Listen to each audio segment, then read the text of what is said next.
Hello everyone, मेरा नाम है श्लोक वत्सल। मैं इंडियन इंस्टीट्यूट ऑफ साइंस से हूँ।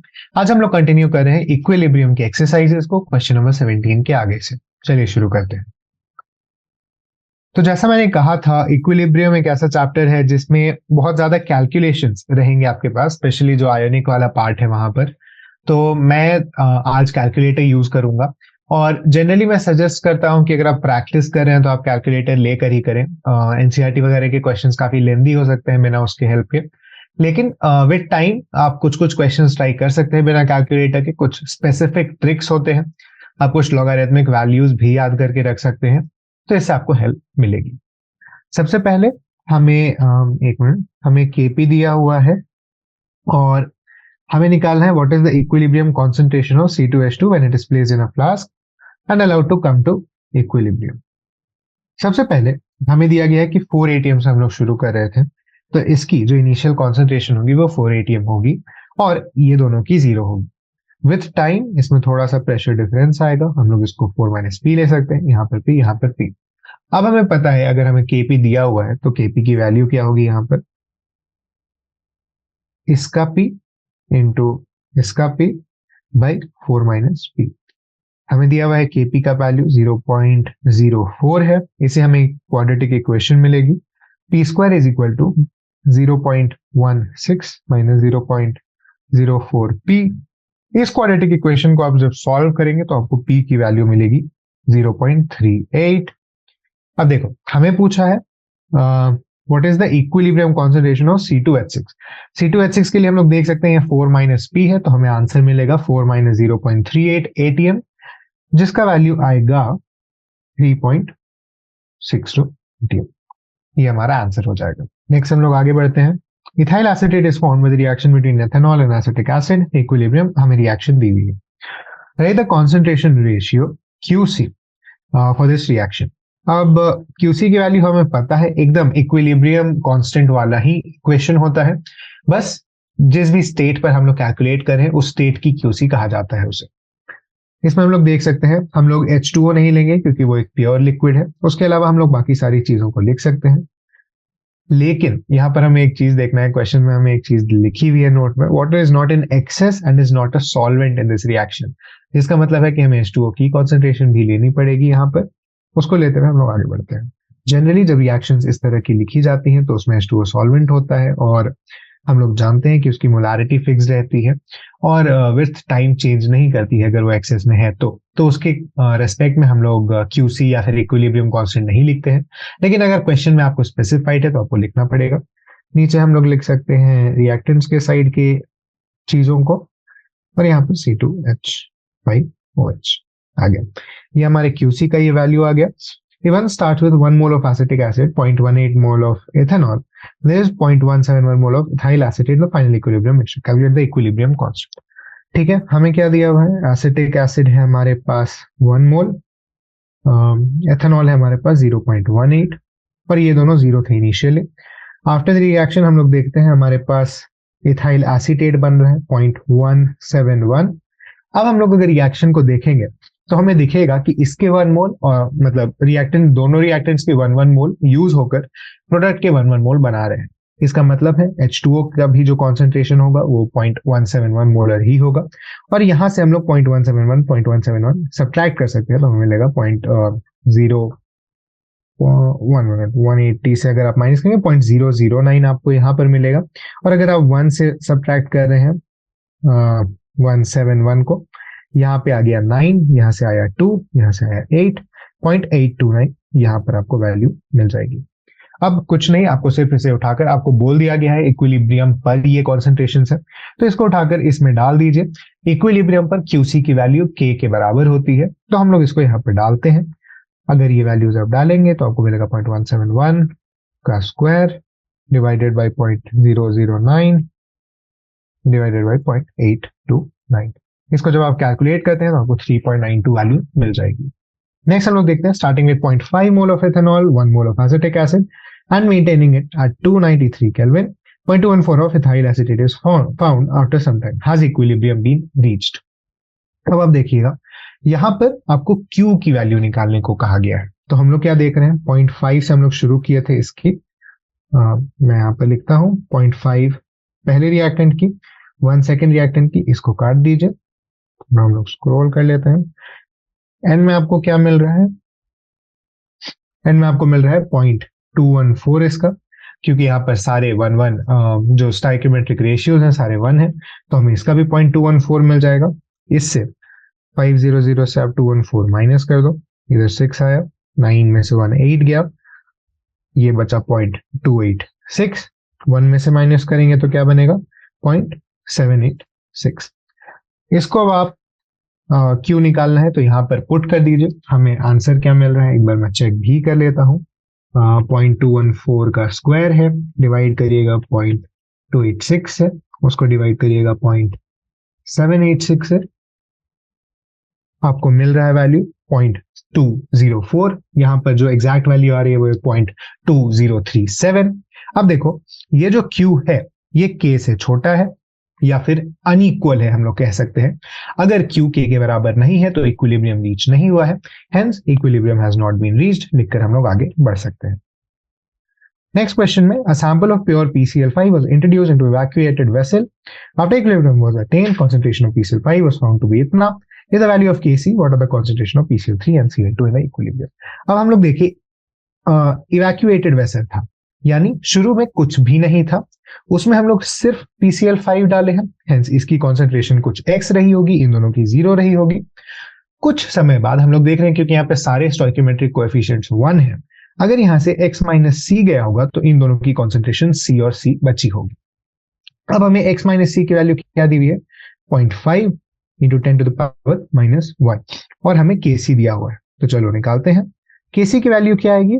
C square divided by 0.5 into 10 to the power minus 1 is equal to 8.3 into 10 to power minus 3। ये हमें वैल्यू मिली है, इसको इधर ले जाओ। 8.3 बाई 2 क्या आएगा? 4.15 के अराउंड अप्रोक्सीमेटली। इसके अलावा ये यहाँ जाएगा तो 10 पावर माइनस 4 हो जाएगा। अब हम लोग इसका रूट ले लेते हैं अगर हमें C चाहिए तो। अब देखोगे 4.15 इंटू 10 पावर माइनस 4 को हम लोग अप्रोक्सीमेटली 4 इंटू 10 पावर माइनस 4 ले सकते हैं। इसका जब हम लोग रूट लेंगे तो हमें मिलेगा 2 इंटू 10 पावर माइनस 2, जो कि यहाँ पर हमारा आंसर होगा 0.02। आगे हम लोग बढ़ते हैं। One of the reactions that takes place in producing steel from iron ore in reduction of iron to oxide by carbon monoxide to give iron metal and CO2. What are equilibrium partial pressure of इतना if the initial partial pressure is इतना and इतना? अब देखो हम लोग जानते हैं pure solids को या फिर सॉलिड्स को नहीं लिया जाता है इक्विलिब्रियम कांस्टेंट लिखते वक्त, इसीलिए हमें जो Kp मिलेगा वो होगा concentration of CO2 bye concentration of CO, सिर्फ इतना ही। अब हमें दिया गया है कि ये शुरू में था 1.4, ये शुरू में था 0.8। कुछ समय के बाद हम लोग सबसे पहले हम लोग Q निकाल कर देखते हैं कि रिएक्शन आगे जाएगी या पीछे जाएगी। Q निकालने के लिए अगर हम लोग यहाँ पे जाएंगे तो क्या आएगा?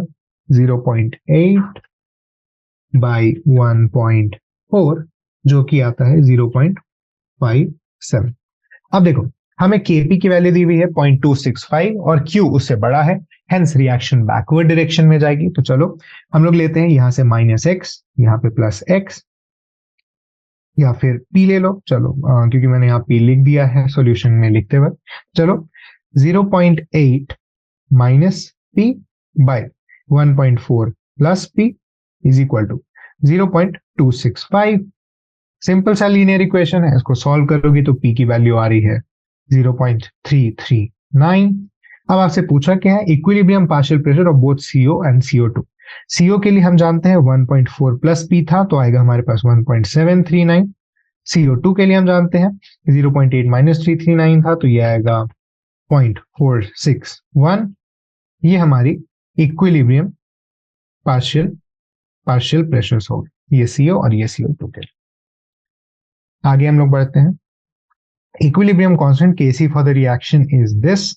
At a particular time, the analysis shows that composition of the reaction mixture is 0.3 molar, 3 molar, 2 molar, and 0.5 molar. Is the reaction mixture equilibrium? If not, which direction does the reaction tend to proceed to reach the equilibrium? Simple सा question है, हमें Q निकालना है। देखो यहाँ Q क्या होगा? NH3 raised to the power 2, उसका स्टोइकियोमेट्रिक कोएफिशिएंट जो है H2 raise to the power 3 और N2। इसकी वैल्यू हम लोग यहाँ बैठाकर देखते हैं तो हमें मिलेगा 0.5 का स्क्वायर। H2 के लिए हमें यहाँ पर 2 का स्क्वायर, N2 के लिए हमें मिलेगा 3। इसकी वैल्यू आ क्या रही है, सॉरी यहाँ पर क्यूब है क्योंकि यहाँ 3H2 हम लोग देख सकते हैं, तो हमें मिलेगा 2 का क्यूब डिवाइडेड बाय 3। इसकी वैल्यू आ रही है अप्रोक्सीमेटली 0.0104, जो कि यहाँ मैंने लिखा भी है। इसके आगे 1666 आ रहा है, तो हमें यहाँ पर दिख रहा है कि ये जो वैल्यू है वो इससे छोटी है, हेंस इक्विलिब्रियम अभी अचीव नहीं हुआ है और इसको बढ़ाना पड़ेगा, हेंस फॉरवर्ड डायरेक्शन में जाएगा ये रिएक्शन। तो ये चीज हम लोग लिख सकते हैं, reaction at equilibrium to know, which direction is it tending to proceed, तो it is proceeding in the forward direction. आगे हम लोग बढ़ते हैं, bromine monochloride decomposes into bromine and chlorine and reaches an equilibrium for which Kc is equal to this. Shri pure bromine is present in the concentration of इतना, what is the molar concentration in the mixture of an equilibrium। ठीक है, हमें शुरू का दिया हुआ है 3.3 into 10 to the power minus 3, ये दोनों 0 और 0 होंगे। कुछ समय बाद हम लोग देखेंगे ये होगा 3.3 10 to the power minus 3 minus 2x, यहाँ पर x ले लो और यहाँ पर x ले लो। अब इसकी वैल्यू हम लोग निकालने की कोशिश करते हैं तो हमें क्या मिलेगा, Kc हमें दिया हुआ है 32 is equal to x square by 3.3 into 10 power minus 3 minus 2x।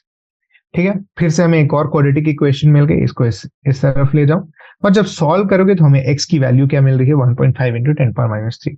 ये सॉल्यूशंस भी क्वाड्रेटिक इक्वेशन का बेसिक फॉर्मूला लगाकर निकाल सकते हैं, या फिर अगर आपके पास कैलकुलेटर की फैसिलिटी है तो आप उसको यूज कर सकते हैं। What is the molar concentration of mixture पूछा है अब आपसे, तो देखो x की वैल्यू हमें मिल गई तो BrCl का क्या होगा, 0.3 इंटू 10 पावर माइनस 3, इसको हम लोग लिख सकते हैं 3 इंटू 10 पावर माइनस 4, ये आ गया BrCl2 के लिए, सॉरी BrCl के लिए, और Br2 is equal to Cl2 is equal to 1.5 into 10 power minus 3, ये हमारा आ गया Br2 और Cl2 के लिए।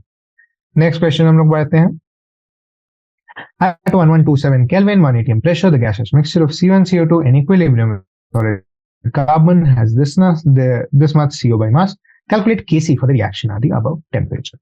अब देखो यहाँ पर हमारे पास दोनों जो रिएक्टेंट्स आएंगे हमारे इनिशियल इक्विलिब्रियम कांस्टेंट की इक्वेशन में, वो दोनों गैसेस हैं। तो हम लोग क्या कर सकते हैं, यहाँ पर हम लोग Kp निकालते हैं पहले और उसके बाद हमें Kp और Kc के बीच का रिलेशन पता ही है, इंटू RT डेल्टा Ng जो भी है उसको यूज करके हम लोग आगे बढ़ सकते हैं। अब यहाँ पर देखो डेल्टा Ng क्या है, सबसे पहले तो हम वो देख लेते हैं। यहाँ पर दो गैसियस मॉलिक्यूल, यहाँ पर एक गैसियस मॉलिक्यूल तो 1 है। ओके, अब देखो 90.55% CO बाय मास।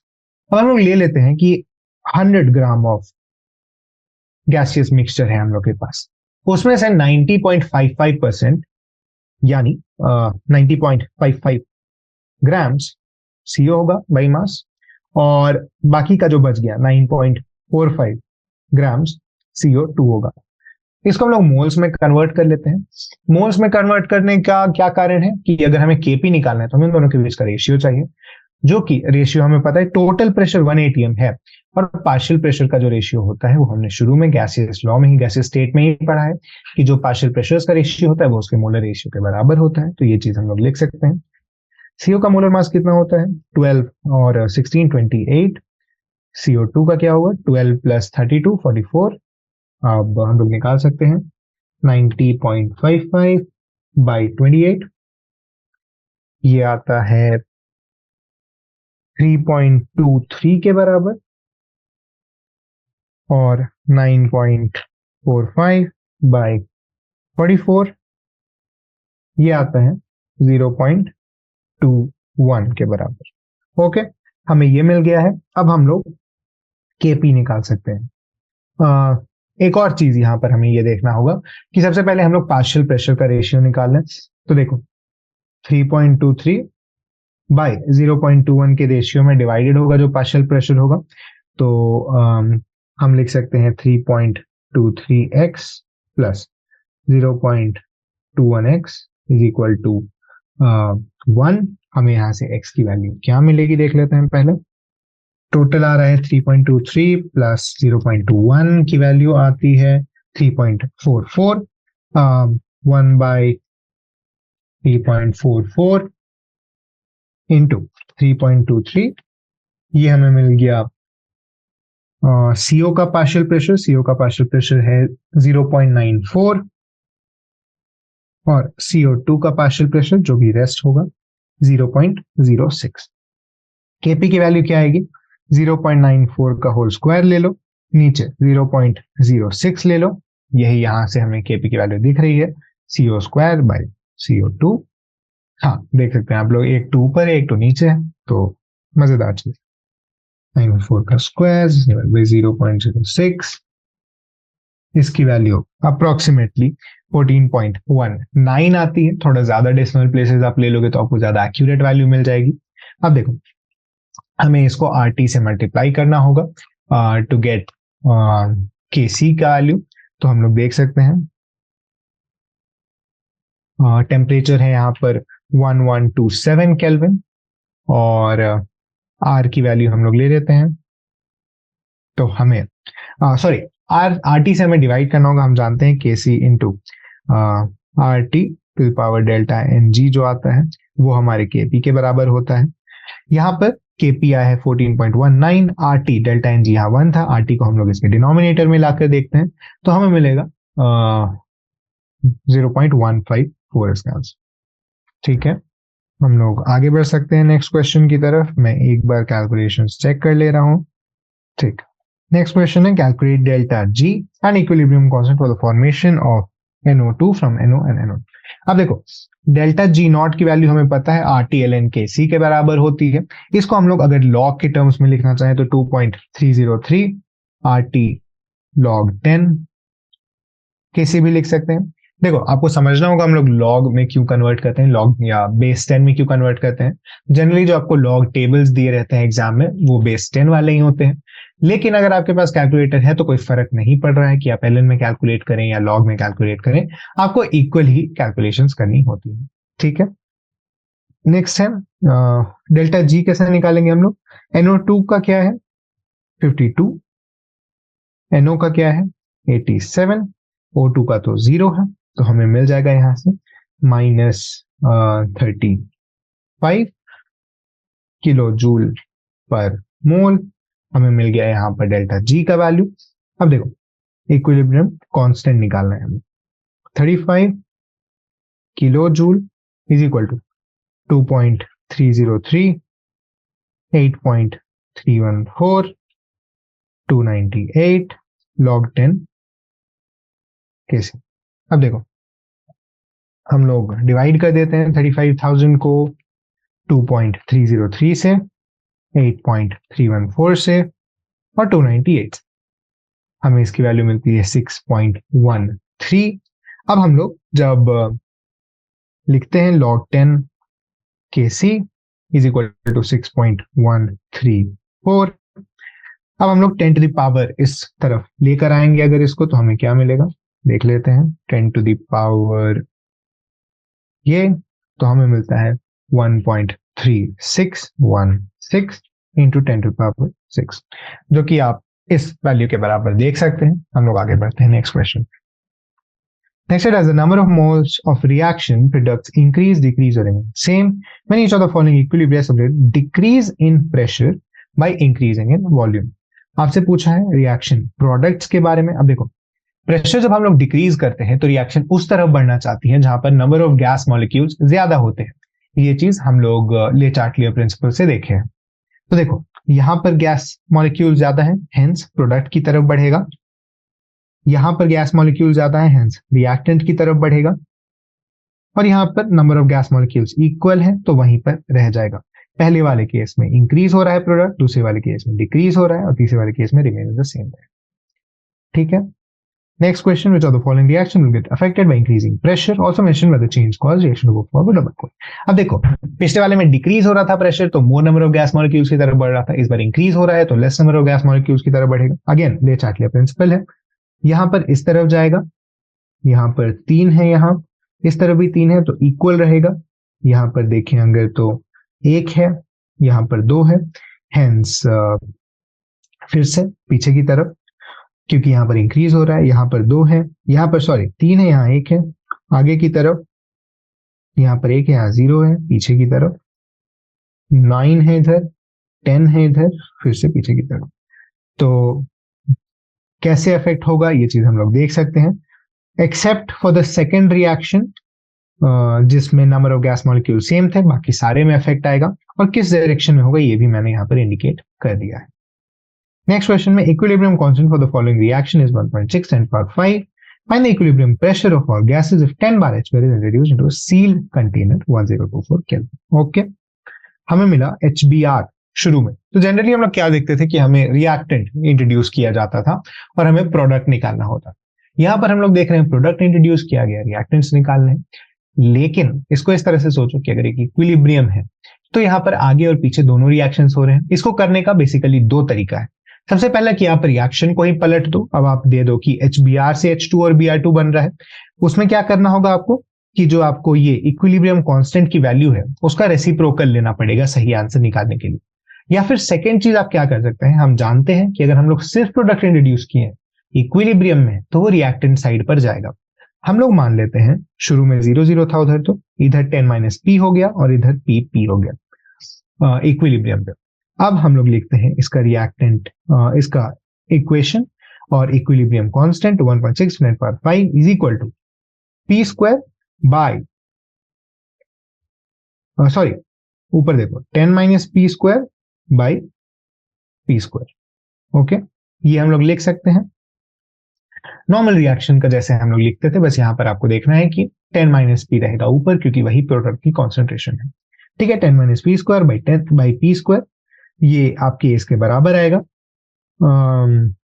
यहां से देखो हम लोग एक ट्रिक की तरह इसे देख सकते हैं, अगर हम लोग यहाँ से डेसिमल हटा दिए तो यहाँ पर हमें 10 power 4 मिलेगा, तो हमें क्या मिलेगा 10 - p by p is equal to 4 into 10 power 2। ठीक है, इसको जब हम लोग सॉल्व करेंगे तो हमें p की वैल्यू क्या आ रही है 2.5 इंटू 10 power -2। कैसे आया, इसको हम लोग लिख सकते हैं 10 is equal to 10 - p is equal to 400p, 10 is equal to 401p, approximately equal to 400p, क्योंकि नीचे डेसिमल आ रहा है तो इससे भी कोई फर्क पड़ नहीं रहा है। 10/400 जब हम लोग करने जाएंगे तो हमें मिल जाएगा 2.5 10 power -2। ओके,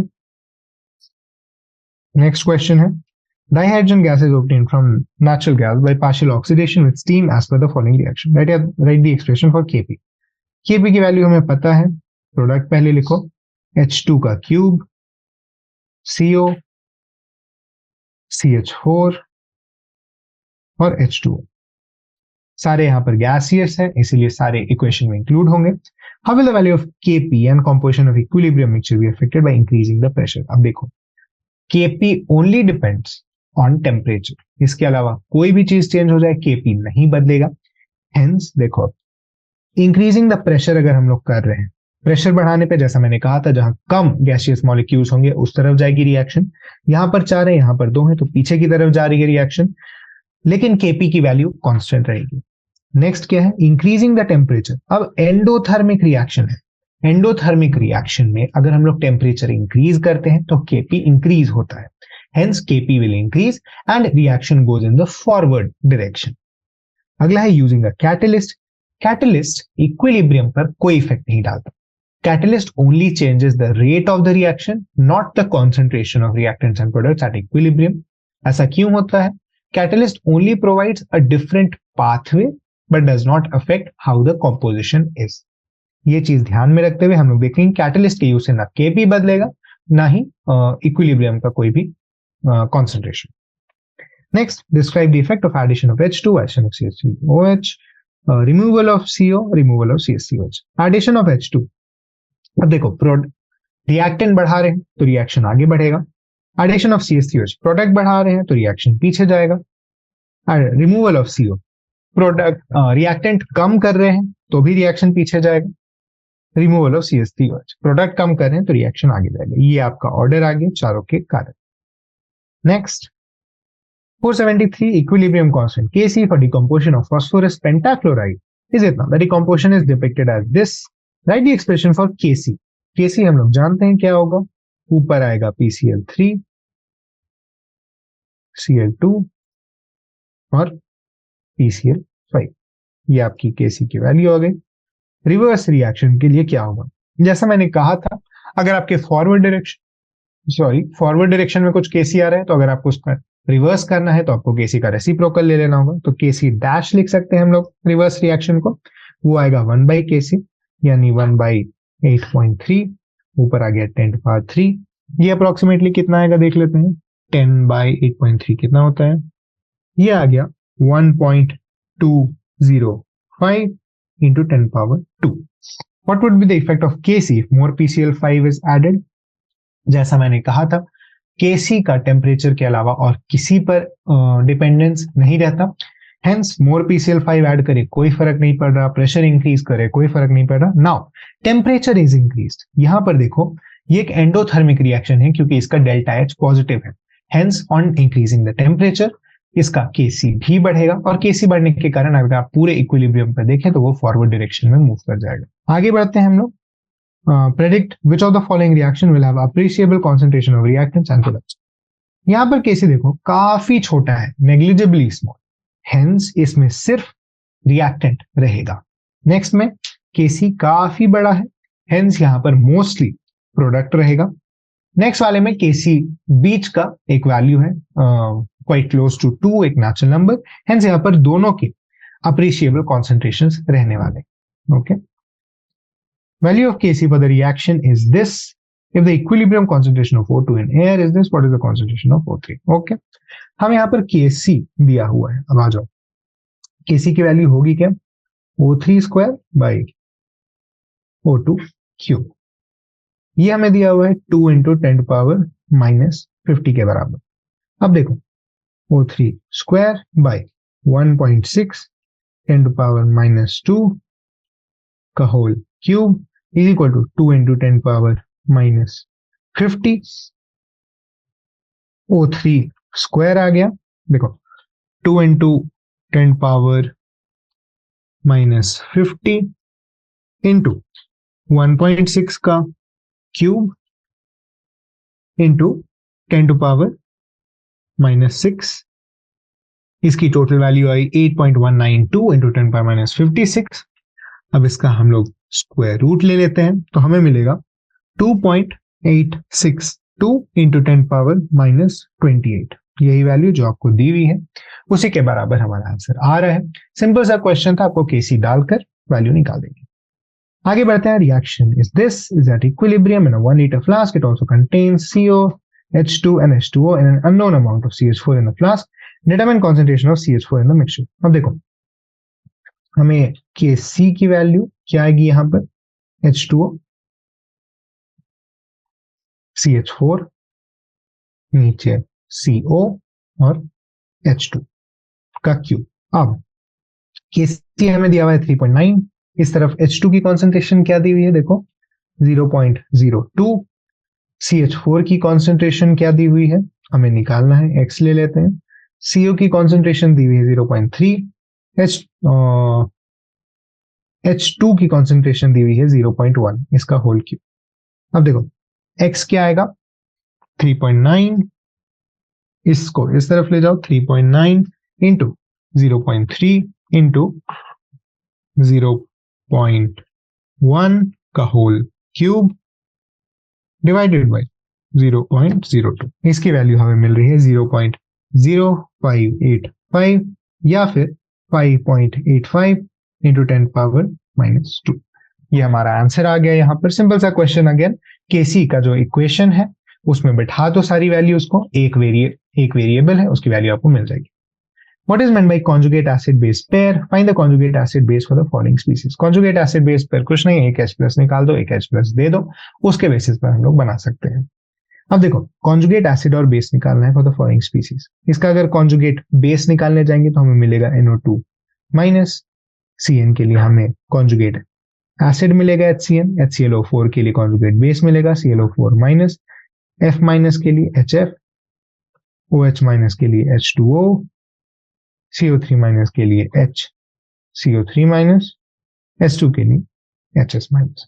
ये हमारे कॉन्जुगेट एसिड बेस पेयर बन गए इनके साथ। अब देखोगे कुछ स्पीसीज यहाँ पर तो ऐसा मेंशन नहीं है, कुछ स्पीसीज में दोनों चीजें पॉसिबल है, उसके बारे में हम लोग आगे देखेंगे। Next, which of the following are Lewis acids?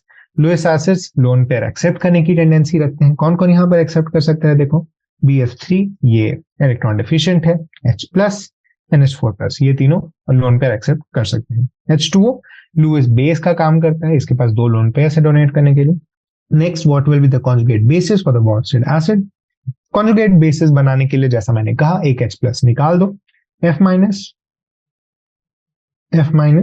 H SO4 minus CO3 2 minus, ये हमारे कॉन्जुगेट बेसिस बन गए। The conjugate acids for the following bonded basis. Acid के लिए एक H प्लस ऐड कर दो, यहाँ पे बन गया NH3, यहाँ पे बन गया NH4 प्लस, और यहाँ पर बन गया H2COO। ठीक है, नेक्स्ट हम लोग आगे बढ़ते हैं। For the species H2O, HCO3 minus can act both as bonded acid and for each case give the corresponding conjugate acid and base। जैसा मैंने कहा, कुछ स्पीसीज दोनों कर सकते हैं, H प्लस दे भी सकते हैं, H प्लस ले भी सकते हैं, तो उसका हम लोग यहाँ पर देखते हैं। H2 अगर H प्लस लेगा तो हमें बनाएगा H3O प्लस, अगर H प्लस देगा तो बनाएगा OH minus. HCO3 H plus लेगा तो बनाएगा H2CO3, H प्लस देगा तो बनाएगा CO3 2 minus. H2SO4 H plus लेगा तो बनाएगा H2SO4, H प्लस देगा तो बनाएगा SO4 2 माइनस। NH3 अगर H प्लस देगा तो बनाएगा NH2 माइनस, H प्लस लेगा तो बनाएगा NH4 प्लस। ये इनके कॉरेस्पॉन्डिंग कॉन्जुगेट एसिड्स और कॉन्जुगेट बेसिस आ गए हैं। ठीक है, classify the following species into Lewis acids and Lewis base and show how these are Lewis. जैसा मैंने कहा, Lewis acid lone pair accept करने की टेंडेंसी रखते हैं, Lewis bases lone pair donate करने की टेंडेंसी रखते हैं। OH माइनस के पास बहुत सारे लोन पेयर्स हैं और एक नेगेटिव चार्ज भी है, हेंस ये एक लुईस बेस है। F माइनस भी लुईस बेस है, H प्लस एक लुईस एसिड है, BCl3 एक लुईस बेस है, सॉरी BCl3 एक लुईस एसिड है। Next, the concentration of hydrogen ion in a sample of soft drink is इतना, what is its pH? हम लोग जानते हैं pH की वैल्यू होती क्या है, -log10 H प्लस, यानी -log10, यहाँ पे हमें दिया हुआ है 3.8 10⁻³ अब आपको log की अगर एक वैल्यू, एक प्रॉपर्टी याद होगी तो वो होता है, ये आ जाएगा -log10 3.8 प्लस -log10 10⁻³ यहाँ पे log 10 3.8 की वैल्यू आप जनरली log टेबल से निकाल सकते हैं। मेरे पास यहाँ पर कैलकुलेटर पे मैं डाल दे रहा हूं, तो मुझे यहाँ पर मिल गया -0.579 प्लस यहाँ पर -3 आगे आएगा तो 3 बन जाएगा। ये अप्रोक्सीमेटली 2.423 के बराबर आ रहा है, जैसा आपको वैल्यू दी गई। नेक्स्ट हम लोग आगे बढ़ते हैं। The pH of a sample of vinegar is this, calculate the concentration of hydrogen. बस जो चीज हमने यहाँ फॉरवर्ड की थी पिछले क्वेश्चन में, वो चीज हमें रिवर्स करनी है। 3.76 is equal to -log10 H plus. ये और भी आसान, नेगेटिव इधर ले जाओ, 10⁻³ is equal to H plus की कॉन्सेंट्रेशन। इसको हम लोग थोड़ा अच्छे से लिख दें तो हमें मिलेगा 10⁻⁻4 इंटू 0.24। ठीक है, 10 की पावर अगर हम लोग देखें 0.24 क्या होता है, तो हमें मिलेगा 1.737, 1.74 इंटू 10⁻⁻4। कुछ अप्रोक्सीमेशन अगर आप लॉग टेबल पर लगाएंगे तो आपको ये वैल्यू भी मिल जाएगी। नेक्स्ट क्या है, ionization constant of HF, HCOOH एंड HCN आर इतना respectively constant of the corresponding conjugate base. अब देखो, Ka into KB is equal to KW हम लोग जानते हैं।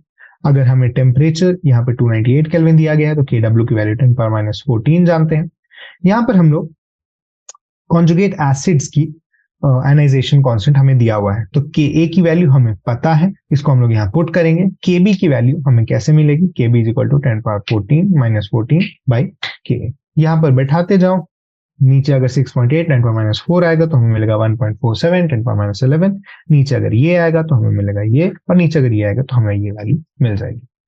आगे बढ़ते हुए the ionization constant of phenol is इतना, what is the concentration of phenolate ion in 0.05 molar solution of phenol, what is the degree of ionization? The solution is also sodium phenolate. यहाँ पर आपकी आयोनिक इक्विलिब्रियम वाली part शुरू हो चुकी है already. अब देखो हमारे पास अगर फिनॉल दिया हुआ है तो ये है, अगर हम लोग इसको तोड़ना चाहें तो हमें बनेगा, ठीक है। अब शुरू में मान लो इसकी कॉन्सेंट्रेशन थी सी, इसमें से अल्फा टूट गया जिसको हम लोग डिग्री ऑफ डिसोसिएशन कहते हैं, तो यहाँ पर बचेगा सी माइनस सी अल्फा और यहाँ पर बचेगा सी अल्फा और सी अल्फा, ठीक है। ये इसकी डिग्री ऑफ आयनाइजेशन कह लो या कुछ भी कह लो। अब देखो कॉन्सेंट्रेशन ऑफ फिनोलेट आयन हमसे पूछा है, मतलब हमें इसकी कॉन्सेंट्रेशन यानी सी अल्फा बताना है। वैल्यू क्या आएगी इसकी, C alpha, C square alpha square by C into 1 minus alpha, C को काट दो यहां से। अब देखो क्योंकि ये सब उतने स्ट्रॉन्ग आयंस नहीं है तो यहाँ पर डिसोसिएशन काफी स्मॉल होती है, तो हम लोग क्या कर सकते हैं, इसको रुको सबसे पहले तो इसको के ए के बराबर लिख दो। तो हम लोग यहाँ पर लिख क्या सकते हैं कि 1 माइनस अल्फा जो है वो ऑलमोस्ट इक्वल टू 1 के बराबर है, क्योंकि ये अल्फा जनरली बहुत छोटा होता है, ये सब weak acid weak basis type के कंपाउंड से हम लोग डील कर रहे हैं, ठीक है। तो इसको हम लोग 1 ले लेते हैं, हमें मिलेगा क्या, alpha is equal to root under K by C. हमें निकालना क्या था, पीएचओ माइनस की कॉन्सेंट्रेशन जो कि सी अल्फा के बराबर थी, तो ये होगी जो कॉन्सेंट्रेशन हम लोग चाह रहे हैं वो होगी रूट अंडर के इंटू सी, क्योंकि अगर हम लोग इसमें सी मल्टीप्लाई करेंगे तो रूट के बाहर एक सी, रूट के अंदर एक सी स्क्वायर आएगा, ये चीज यहाँ हट जाएगा, तो हमें ये वैल्यू मिल गई। अब के सी अगर हम लोग को बैठाना है तो मिलेगा क्या, 10 to power minus 10 into C क्या है 5 into 10 to power minus 2। Root 5 की वैल्यू अगर हम लोग देखें तो वो क्या आता है 2.24 इंटू 10 पावर माइनस 6, ठीक है। ये हमें यहां पे वैल्यू मिल गई। अब देखो मान लो जो सेकेंड पार्ट ऑफ क्वेश्चन है, यहां पर फेनोलेट आयन है जिसकी कॉन्सेंट्रेशन 0.01 मोलर है। सेम चीज हम लोग लिखेंगे, K a is equal to 10 power minus 10 लिख ही देते हैं यहाँ पर, is equal to phenolate ion का ये वाला जो कॉन्सेंट्रेशन है वो काफी मिनिमल होगा, जैसा हमने अभी अभी देखा भी काफी मिनिमल होगा, तो उसको हम लोग इग्नोर करते हुए सिर्फ इस वाले सोडियम फेनोलेट, क्योंकि ये एक आयोनिक सॉल्ट है तो इसमें डिसोसिएशन बेटर होगा, हम लोग मान लेते हैं यही फेनोलेट आयन की कॉन्सेंट्रेशन है। इसको हम लोग ले लेते हैं 0.01 यहाँ पर इंटू ये जो भी H प्लस की कॉन्सेंट्रेशन यहाँ पर आएगी उसको हम लोग X ले लेते हैं, या फिर चलो सी अल्फा ले लेते हैं, और नीचे हमारे पास सी इंटू 1 माइनस अल्फा आ गया, ठीक है। सी गया यहां से 1 माइनस अल्फा को हम लोग 1 अभी भी मानकर चल रहे हैं, हमें अल्फा क्या मिलेगा, डिग्री ऑफ आयनाइजेशन जो है 10 power minus 10 by 10 power minus 2 जो कि 10 पावर माइनस 8 के बराबर आ जाएगी, ठीक है। ये हमारा आंसर आया यहाँ पर। आगे बढ़ते हुए first ionization constant of H2S is this, calculate the concentration of HS minus ion in its 0.1 molar solution. How will this concentration be affected if the solution is 0.1 molar in HCl also? Okay. फिर से हमें देखो ionic equilibrium में एक चीज आपको देखनी होगी कि आपको लिखना अच्छे से आना चाहिए। अजम्पशंस हो जाएंगे अगर आपकी अच्छे से लिखी हुई चीजें हैं, और आप इक्वेशंस भी ढंग से लिख लेंगे अगर आपके पास सारी चीजें ढंग से लिखी हुई है, इनिशियल रिएक्शंस ढंग से लिखी हुई है। तो वही चीज हम लोग यहाँ करने जा रहे हैं। H2S को सबसे पहले तोड़ते हैं हम लोग, H plus plus HS minus में, ओके। शुरू में मान लो इसको भी C था 0 C माइनस C अल्फा हो गया, बाद में ये C अल्फा हो गया, ये C अल्फा हो गया, इन 0.11 कॉन्सेंट्रेशन, ओके। अब हम लोग को फिर से निकालना है वो चीज concentration of HS minus ion, जो चीज हमने पहले की थी। अगर आप देखोगे तो हम लोग फिर से सेम अजम्पशंस ले सकते हैं, तो हमें फिर से मिलेगा C alpha is equal to root under K a सी, के की वैल्यू है यहाँ पे 9.1 10 पावर माइनस 8, सी की वैल्यू क्या है 0.1। इसकी वैल्यू अगर हम लोग निकालने जाएंगे तो देखते हैं कितना आती है, 9.1 इंटू 10 पावर माइनस 9, हमें इसकी वैल्यू मिल रही है 9.539 इंटू 10 पावर माइनस 5, जो कि अप्रोक्सीमेटली इसके बराबर है 9.54 आप ले सकते हैं उसको assumption को। अगला क्या है, what will the concentration effect of the solution of 0.1 in HCl। Same question जो हमने पिछली बार देखा था, इंस्टेड ऑफ फेनोलेट जहां पर था वहां पर हमें यहाँ पर H+ मिल रहा है। तो अब देखो H+ अगर हमारे पास आ गया है तो क्या होगा, सेम चीज आप लिख सकते हैं 9.1 into 10⁻⁸ is equal to H+ की कॉन्सेंट्रेशन है 0.1, इसकी कॉन्सेंट्रेशन है C अल्फा, नीचे की कॉन्सेंट्रेशन है C into 1 - alpha. C cut गया यहाँ से, अल्फा को फिर से छोटा ले लो। हम जानते हैं कॉमन आयन इफेक्ट से कि अल्फा तो और छोटा हो जाएगा यहाँ पर, ठीक है। अल्फा की वैल्यू आई के यहाँ पर, सॉरी इसको 1 ले रहे थे, ठीक है। अल्फा की वैल्यू आई के यहाँ पर 9.1 इंटू 10⁻⁷, क्योंकि यहाँ पर 10⁻⁻1 है, इस तरफ जाएगा 10⁻⁷ हो जाएगा, ठीक है। अब अगर हमें निकालना है C अल्फा तो इसको 0.1 से मल्टीप्लाई कर दो, फाइनल आंसर हम लोग का 9.1 10⁻⁸ ही आ जाएगा, ठीक है। नेक्स्ट क्या है, सेकेंड डिसोसिएशन कांस्टेंट हमें दिया हुआ है, ठीक है। और हमें S2 माइनस की कॉन्सेंट्रेशन निकालनी है। अब देखो अगर हमारे पास HS माइनस है, ये टूट रहा है H प्लस S2 माइनस। अब हमारे पास H+ की कॉन्सेंट्रेशन जो इस सेकेंड रिएक्शन से आएगी या फिर सेकेंड रिएक्शन की जो डिसोसिएशन होगी वो इन जनरल काफी कम होती है। तो हम लोग H+ कंसिडर कर सकते हैं, पिछले वाले एग्जाम्पल से ही H+ की जो कॉन्सेंट्रेशन हमें वहां मिली थी। तो देखो वो देखते हुए हम लोग आगे बढ़ते हैं। HS माइनस की कॉन्सेंट्रेशन भी हमें पता ही है। मजेदार चीज यहां पर ये है कि जब आप इसका लिखोगे तो क्या आएगा, देखो K is equal to H+ S2 minus by HS minus, okay. यहां पे जब आप लिखने बैठोगे तो आपको क्या दिखेगा कि H+ और HS माइनस जो हमें पिछले रिएक्शन में मिला था वो इक्वल था, क्योंकि पहला रिएक्शन डिसोसिएशन वही हुआ था HS माइनस प्लस H+ में। और इस रिएक्शन का क्योंकि डिसोसिएशन कांस्टेंट इतना छोटा है इसलिए हमें कुछ सिग्निफिकेंट H+ नहीं मिल रहा है, तो हम लोग यहाँ पर दोनों की वैल्यू इक्वल मानकर काट सकते हैं। हमें यहाँ से S2 माइनस की जो वैल्यू मिलेगी वो Ka के बराबर मिलेगी, हेंस 1.2 10⁻³ मिलेगी, K2 लिख सकते हैं हम लोग इसको। सेकेंड केस में लेकिन H+ की कॉन्सेंट्रेशन फिर से, क्योंकि वहां पर एक स्ट्रॉन्ग एसिड प्रेजेंट है तो हमें H+ की वही कॉन्सेंट्रेशन लेनी पड़ेगी। 0.1 ले लिया हमने, अब ले लो S2 माइनस। डिनोमिनेटर में हमें HS माइनस की कॉन्सेंट्रेशन जो पिछली बार आई थी वो क्या थी, 9.1 10⁻⁸ थी ना वो, ठीक है। इसके बराबर आ गया, यहां से 0.1 काट दो, इसको 10⁻⁷ ले लो। S2 माइनस की जो नई कॉन्सेंट्रेशन आएगी वो क्या है, 1.2 इंटू 10⁻⁻13 इंटू इसको न्यूमरेटर में उधर लेके चलो तो क्या आएगा 9 इंटू 9.1 इंटू 10⁻⁷, ओके। ये कॉन्सेंट्रेशन आ रही है 1.092 इंटू 10⁻⁻19 जो आपकी आंसर है यहाँ। इस तरह से हम लोग इसे निकालेंगे। जैसा मैंने कहा आयनिक इक्विलिब्रियम के क्वेश्चन टफ नहीं है, लेकिन आपको थोड़ा कैलकुलेशन करना पड़ेगा, ठीक है। नेक्स्ट हम देते हैं ionization constant of acetic acid is this, calculate the degree of dissociation of acetic acid and the concentration of acetate ion in the solution and its pH.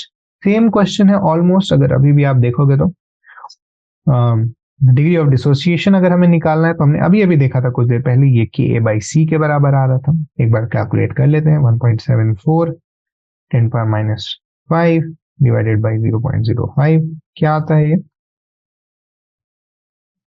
1.74 10⁻⁵ divided by 0.05,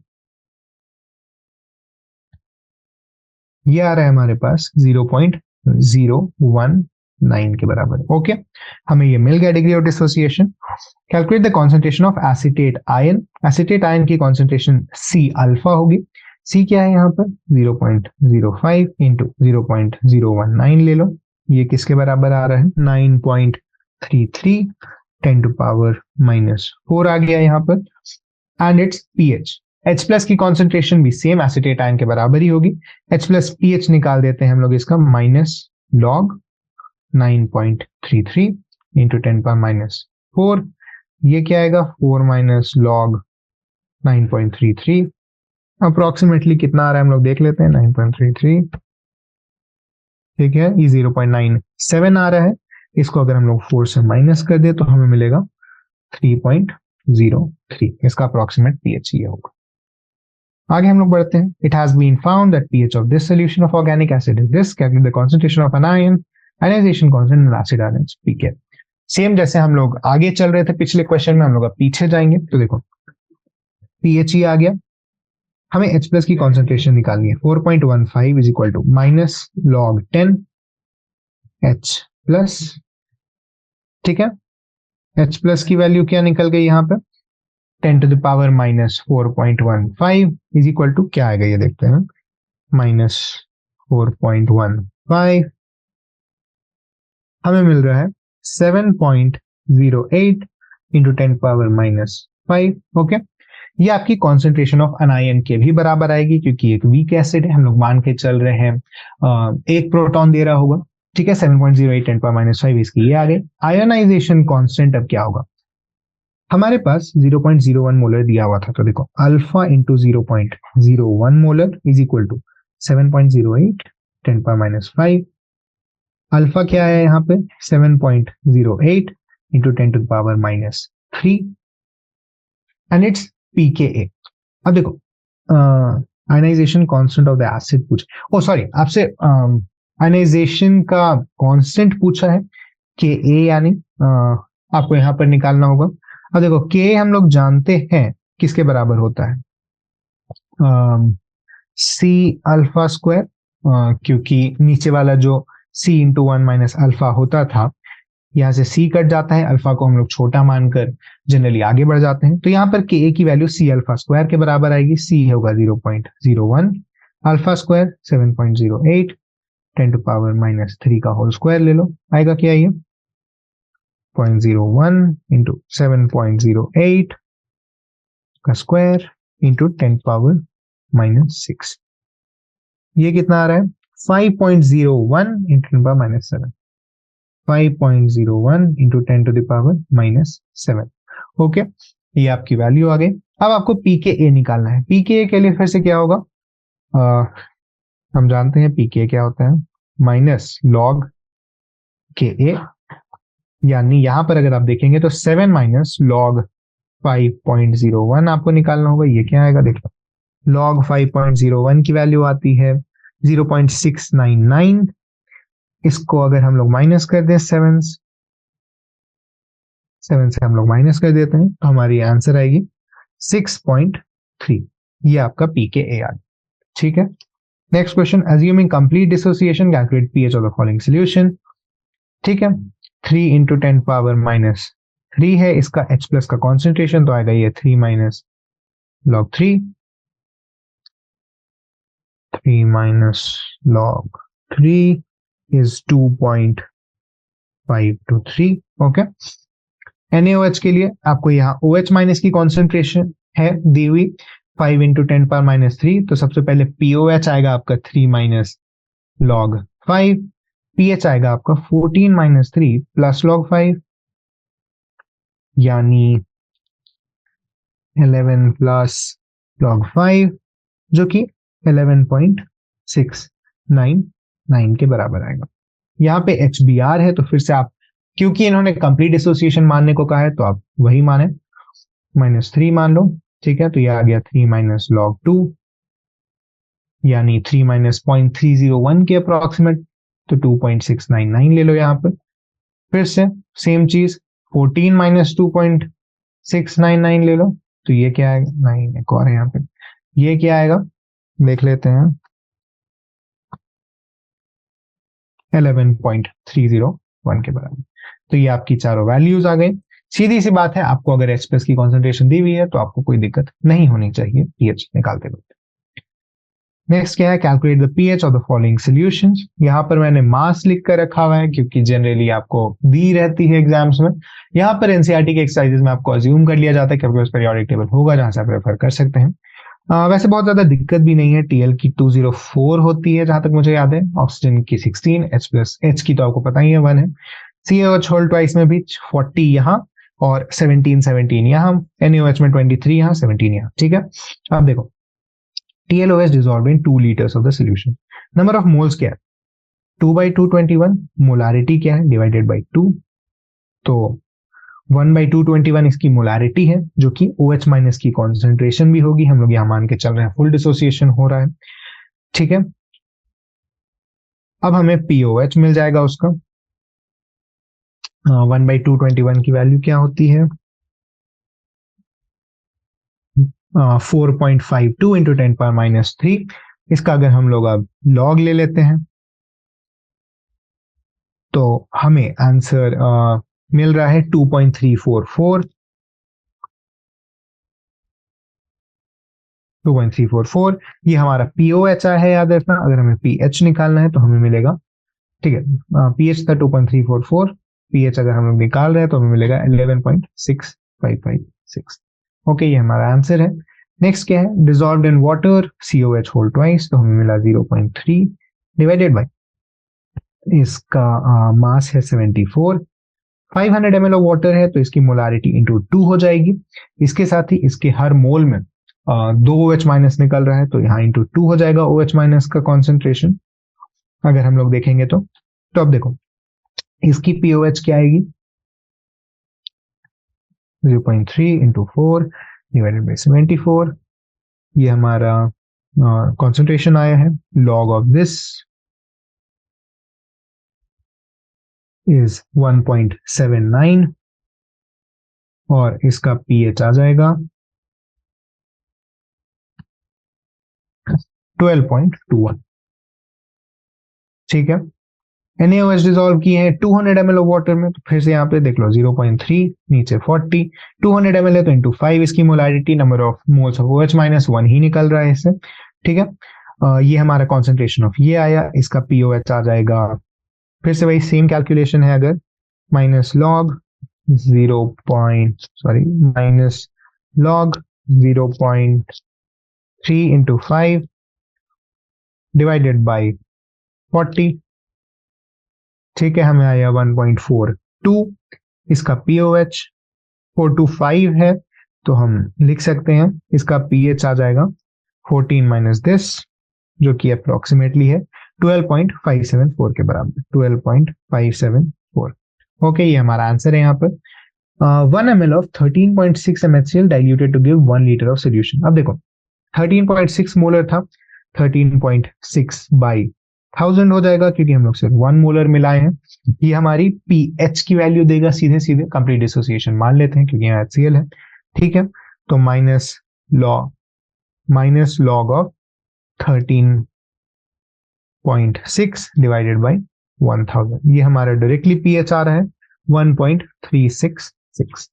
ये आपका answer हो गया इन चारों का। Next question पर move करते हैं हम लोग। The degree of ionization of 0.1 m bromoacetic acid solution is this. Calculate the pH of solution pKa of bromoacetic acid. Bromoacetic acid क्या होता है? एक Br होगा, यहाँ पे CH2 होगा, यहाँ पे COH होगा, तो CH3COH के बदले एक ब्रोमीन लग गया है H के बदले, तो उसको ब्रोमोएसिटिक एसिड कहते हैं, ठीक है। डिग्री ऑफ आयनाइजेशन हमें दिया हुआ है alpha, pH of solution pKa of bromoacetic acid निकालना है, ठीक है। अल्फा में क्या दिया हुआ है? 0.132। अब अल्फा का वैल्यू क्या था याद करो, K/C का रूट। K की वैल्यू हमें मिल जाएगी इससे, K इज इक्वल टू 0.132 का स्क्वायर इंटू कॉन्सेंट्रेशन को मल्टीप्लाई कर दो, ये आ गया 0.132 का स्क्वायर इंटू 0.1, जिसकी वैल्यू है 1.74 इंटू 10⁻³ ठीक है। यहां से pK निकालना है हम लोग को, तो सबसे पहले क्या आएगा? 3 माइनस लॉग ऑफ 1.74 2.76, ये हमारा वैल्यू आ रहा है यहाँ पर। इसके साथ ही अगर हमें pH निकालना था तो ये अल्फा C आता है, इसकी H प्लस का कॉन्सेंट्रेशन। अल्फा क्या था हमारे पास? 0.132, C है 0.1, 0.0132, ठीक है। अब हमें pH निकालना है तो डाल दो माइनस लॉग ऑफ